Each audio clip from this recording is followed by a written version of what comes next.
All right, let's get started. So the first thing that we want to kind of talk about with our introduction to V-Ray here is going to be the main ways we're going to be interacting with V-Ray. Kind of treating this as our very first time getting into V-Ray. And the main thing we want to do is, of course, turn it on. And we're going to do that through our plugin manager. And just kind of scroll down to the bottom here. And you'll see we've got our V-Ray from Maya turned on. There's a couple key places we're going to be seeing new V-Ray settings. The most obvious one's going to be the render settings here. And the render settings you can see are definitely fairly unique to V-Ray. We've got a few new tabs here. If you're used to Arnold or if you're used to Mental Ray, RenderMan, some of these terms are going to seem really familiar.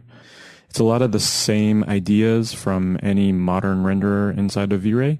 And so a lot of the techniques you may have learned to use with other renderers are going to be perfectly applicable inside of V-Ray. So we got our render settings. We're going to be cruising through those quite a bit as we go through this lesson.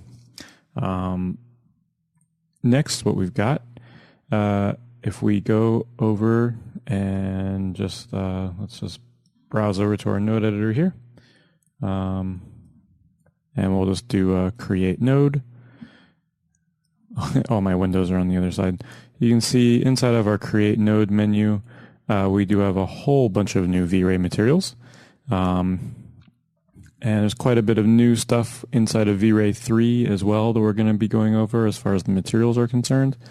And we're just going to be kind of diving in and hitting all kinds of those things. The next place we're going to be seeing a lot of stuff as far as V-Ray is concerned is going to be under our create menu. You can see under our lights, we do now have our 4 V-Ray light types. And those 4 V-Ray lights are going to really get us all kinds of any kind of lighting that we need. And then under that, if we go right down to the bottom of that menu, you can see we've got this new V-Ray menu under create, and you can see we've got all sorts of stuff for all the different things that V-Ray can do. So you can see we've got V-Ray plane, metaball. One of the really big things that we're going to be talking about quite a bit is going to be the V-Ray object properties here. Displacements down here. V-Ray also has a nice little fur plugin built in. It's really limited, but for little fuzzies or like on a sweater or rug or something, it's pretty cool. And we're also going to be talking a lot about V-Ray proxies as well. V-Ray proxies are an incredibly powerful tool. We're going to be getting those in and out of our scene from this menu as well. The last place we're going to be interacting with V-Ray is a little bit more hidden, and that's going to be right here in our attribute editor. You can see that in the attribute editor up here in the menu, we've got the attribute rollout where we can add and edit attributes. And in this case, we can add custom V-Ray attributes to our objects. So you can see we've got stuff like subdivision for geo, rounded corners, object ID, fog, fade out kind of stuff. There's a bunch of really awesome new features as well. And if we go over, let's go over to that shader I had pulled up. You can see that different node types have different attributes added to them. So as you're kind of getting used to V-Ray and really kind of diving in, it'd be really beneficial for you to just go in and take a peek at that attribute menu and make sure you're not missing anything. So for example, my file texture here actually has some fairly important gamma information that we may want to use. So all of that will be extremely helpful for you. All right, so let's take a peek and just kind of go over our render settings here. So I went ahead and just reset my settings back to the default. Let me actually set my resolution back. There we go. I want to go through our V-Ray render settings and kind of go through and discuss a little bit about the different settings that we want to change.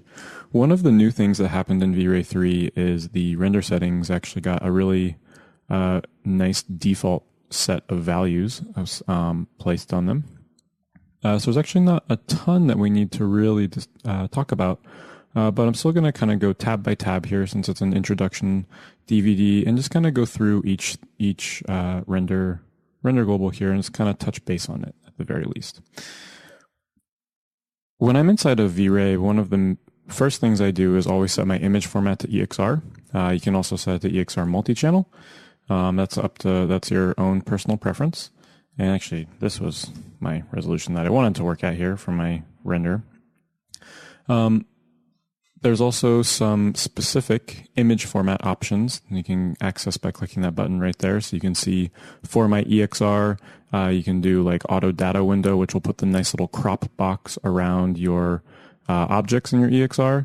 You can also, if you need to do 32-bit, you can do that. Or if you just need, most of the time we're going to be doing 16-bit.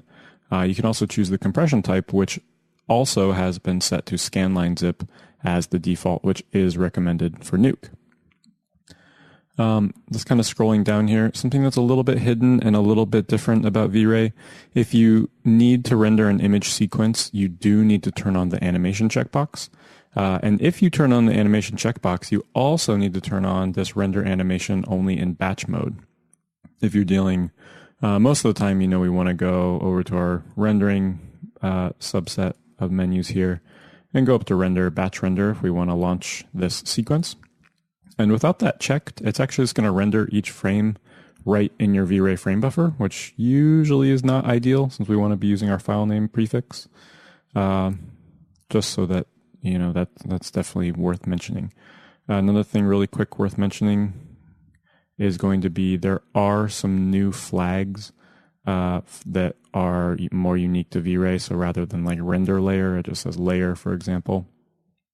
We're going to be discussing the V-Ray frame buffer. You can see the little shortcut to show it here. That's the render of the scene that we're going to be looking at today. Just a really simple scene to kind of walk us through some of these render settings.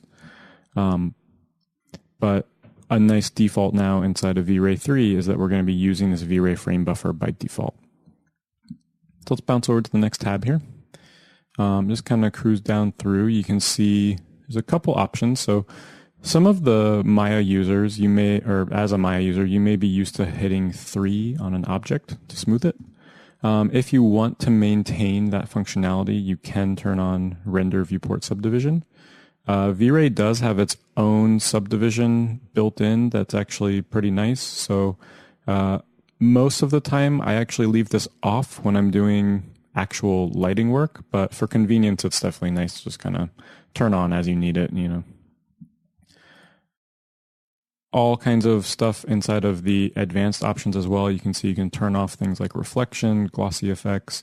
You could turn off your textures if you wanted to, turn off shadows.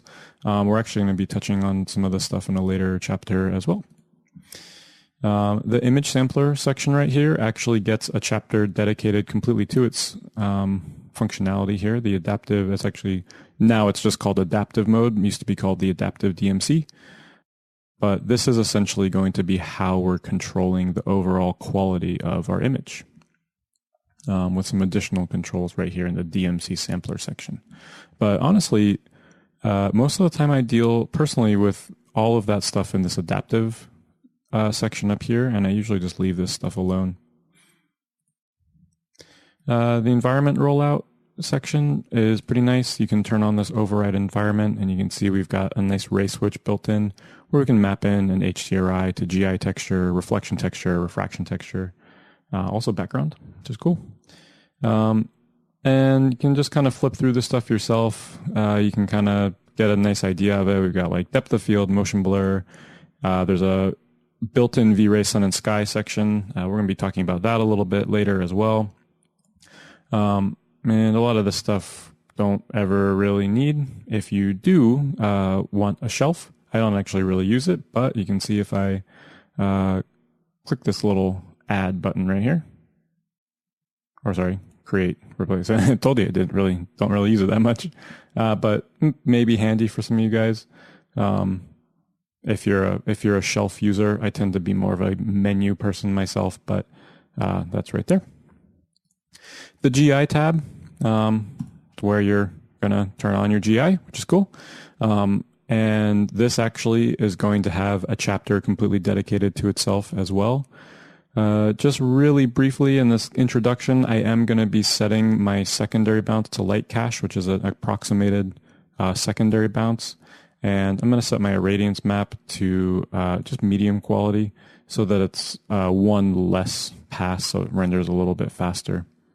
Over on the settings tab, you can see we're going to be taking a look at both this default displacement subdivision section and also our render region division. Really quickly, a nice new feature in V-Ray 3 is going to be the way that V-Ray automatically figures out a bucket size for you, and then as the render goes, it'll actually subdivide those buckets, and it will help prevent what Chaos Group kind of coined the term stuck bucket syndrome. So you can see right there, they get smaller and smaller to help figure out and finalize those last few remaining buckets, which is an awesome little feature. So the next little area here, definitely worth mentioning and setting some values for yourself, is this default displacement and subdivision section. Kind of a funny little default value. This is actually one of my least favorites and should probably get changed. I end up changing it every time, but you can see what's happening here is whenever V-Ray finds a flag to subdivide, and in V-Ray, that does mean if you hit 3, that's flagged for subdivision. It's not like Mental Ray where it just subdivides it twice when you press 3. By pressing 3, it throws this object over to these settings right here. And what's happening is V-Ray is actually trying to, or will subdivide your object continuously until the edge length of a polygon is 4 pixels or less. And it's pixels on your actual render because I have this view dependent checkbox turned on. If I was to uncheck that, that would actually be for Maya units. But in general, what I like to do is set my edge length to something pretty low, so maybe like 0.1. And I set my max subdivs to be a value that I want it to actually max out at, so like 2 or 3. So I'm giving it an edge length that it will never be able to achieve, and I'm able to control exactly how many times it actually subdivides, which is very important for me in most situations. This is a really common mistake I see beginner or people just starting out with V-Ray make, where they forget to flag this and they go in and they subdivide everything, and it essentially creates like a displacement on every single object where some objects are getting subdivided 7, 8, 10 times because they're trying to achieve that edge length of 4 pixels. So it creates a lot of unnecessary memory usage and a huge ramp up in computer pre-calculation time. So a really nice cue to let you know if you've done that is when you hit this little render icon. This is kind of the pre-calculation right in the beginning. Mine already started because it's not really doing that much. But if it just sits there and hangs for like 30, 40 seconds or a couple minutes, that's almost always because you have too much subdivision going on. So just kind of flying over to our render elements here, the render elements tab. This is also essentially going to have a full chapter kind of dedicated to it. And it's really all of the passes and the different layers that make up our render. And we can just have them go into channels. So you can see over here on my V-Ray frame buffer, I've got this little drop down here, and I've got my GI, my reflection. I don't have a specular. I probably should have a specular, so I can go ahead and double click, or I can just click add. I can double click, whatever I want to do. And now if I render that one more time, you can see I've got a specular, and it's pretty cool. Definitely works really well. You can see it's interactive here. I can just kind of flip through and I can see all of the different pieces of my render, which is pretty great. And it's got a lot of other functionality as well for utility passes. In general, when I'm working, I have a beauty set of render elements and then a utility set of render elements. We're going to be discussing a little bit about that as well in this video series. You can see there's stuff like Z-depth, velocity, and then there's a whole system for setting up RGB mats as well. Lastly, we have V-Ray RT Engine tab, and that's going to be a whole, all of the settings that you need to control your V-Ray RT, which is going to be your IPR button. And that's also going to have a whole another, we're going to be expanding on a lot of this stuff. So let's go ahead and do one quick render of our full scene, get that back again, and we'll talk about the V-Ray frame buffer. Cool. Here's our render, looking just as it did before.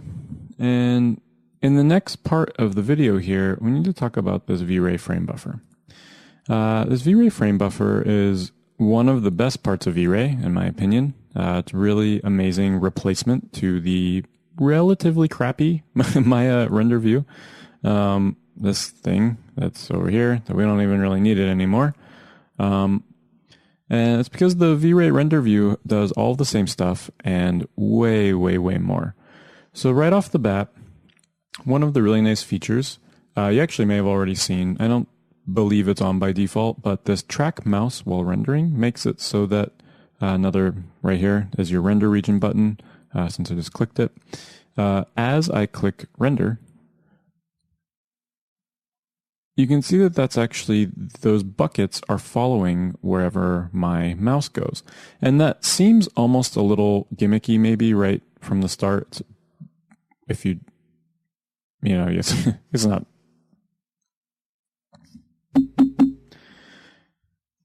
So that seems, maybe like it's just a cool feature and not super important, but it can actually really save you a little bit of rendering time and waiting time. If you imagine you're rendering a character's face and you wanted the render to start on the eyeball, or I wanted this render to start right on this highlight, I can just simply press the render button and hold my mouse there, and it'll follow out from that center area, which is great. So another feature that we've got here that's a little bit different is, we already looked at this a little bit, but the ability to see all of our channels directly in our render view. There's also this luminance mode, monochromatic mode, where we can just see only the grayscale, which is also really helpful for establishing value and that sort of thing. And if you do need, you can send this image over to your Maya frame buffer if you wanted to kick out a JPEG or something. Actually, something worth mentioning, you can see that when I sent this image over by clicking that button right there, it's in linear space rather than sRGB. And there's a checkbox in our render settings. I can turn on convert image to sRGB for render view. And now when I send that image over, it'll be in the same correct color space that I'm used to. You can also see that it baked in that timestamp. If I don't want that timestamp on my image, when I send it over, I can just click this red box right here. One more thing to mention on that. This show stamp controls button might be off by default. I'm actually not sure. So you definitely want to go in and, if you want to see how long your render took, it'll be right there. And now if I send that guy back over, you get the idea. So V-Ray, something that makes it a little bit different from Maya, from the regular render view again, is that we have the ability to save out our EXR directly from our render view, rather than just saving out the formats that Maya supports, which I actually don't even think it supports EXR. But you can see if I click this save button, it'll just go in, I can select an output format right here, EXR. But if I hold down, you can see we have some other options here. So this little button will save all of the channels to separate files. And then this one right below it, it's kind of hard to see, but that's a red 1 over top of it. And that red 1 means one file, and it's going to save a multi-channel EXR. So you can see now it's actually automatically set to EXR, and it'll just save all of the channels bundled together. We can also load images, or I can clear it. So let's take a look down here. There's a whole list of icons. Some of the main buttons that we need to really know exactly what they're doing. The first one right here is on by default, and that's going to be your sRGB viewer correction for your linear workflow. We're going to have a little discussion about linear workflow inside of V-Ray and how it pertains to V-Ray 3 in a little bit, probably in chapter 3. I say that like I don't know because this is chapter 1 and I'm still recording them all. But you can see if I click that off, it goes down into linear space. If I click it on, we get our sRGB correction. You never want to work with this in linear space. It's not really correct in any way whatsoever. Right next to it, I already have it turned on, but this is the history tab. So this history, the render history, will let you load up images. So actually, let me we can just clear it here. So you can select all these. These are some test renders for a later chapter. And actually one of the new features, you can dock this now, which is cool. And the first time you open this, it's actually going to prompt you and say, where do you want to put this history? So you can see I've got mine in the temp file, and I'm only taking up 200 megabytes. You may want to take up a little bit more than that, maybe like 2 gigabytes instead of just 200 megabytes. And oops, sorry, bring that history back up. A nice feature that it will do is this autosave. And each time you do a render then, it's actually going to automatically save those channels to disk for you. And it doesn't just save a single image, it's actually going to go in and save all of the respective channels as well. So this is a multi-channel EXR that's living on disk, and you can load it up at a later time. It's also going to be really helpful if Maya crashed and you really wanted to see that render. Each time you hit that render button, it's just going to make a backup of the render that you did. It also gives you the ability, so maybe if I go in here and let's make this, go over to the attribute editor, let's make this base reflection color just kind of yellow on our map here. Make it kind of a gold, something like that. Let's hit that render button. And if I want to compare these and see my new fancy gold, or I guess cheap plastic gold, that's got the it's got the paint rubbing off there, showing the underneath material. Once that finishes up, that was a broken render when I paused it. You can see I can hit A on this one, and I can just wipe back and forth from my current render to the new. You can also, if you have a bunch of them listed here, you can swap. You can actually set the B channel. If you want to click this button right here, it'll swap A and B. And if you wanted to do like a vertical, a little bit, it just feels wrong. A little bit, a little bit more awkward. But that's up to you. You can kind of do whatever you want. So that's a really nice feature. Being able to just kind of load up and always have this kind of ongoing history attached to your V-Ray frame buffer at all times. Continuing on our list of cool stuff in the V-Ray frame buffer, I'm just going to click A, and I'm going to click A again. So I'm kind of assigning A and then hitting A button a second time to turn off the wipe mode. But right here, if I click this, you can see I can show corrections control. And I'll bring up this menu here. These are non-destructive color tweaks that you can do to your image. It's for sure worth bringing up that when you're messing with this stuff, so for example, if I turn on my white balance checkbox, if I want to warm this up or cool it down, or actually it's the opposite of that, but whatever I'm doing to this, if you did a batch render, the batch render is still going to be kicking out a linear EXR, and that linear EXR is not going to have any of this baked into it. It's just going to be a regular old linear EXR. So if you know that in comp they're maybe adding a little bit of a color curve, I'm holding control and clicking on this curve. Let's get a little. It's not the easiest to use, but if I wanted to do something like this, get a nice little S curve there, and then we'll give it a little bit of contrast. If I knew that they were doing something like that in comp, I can just get it built in my render right off the bat. Or what's way more common, you can see I have a LUT right here. Now, I've just got a kind of generic Alexa LUT loaded up, and you can see if I turn that checkbox on, and by the way, this is right here as well, I need to turn off my sRGB button so I can actually view the LUT properly. And in general, a LUT is a really nice way of just remapping the colors in your image.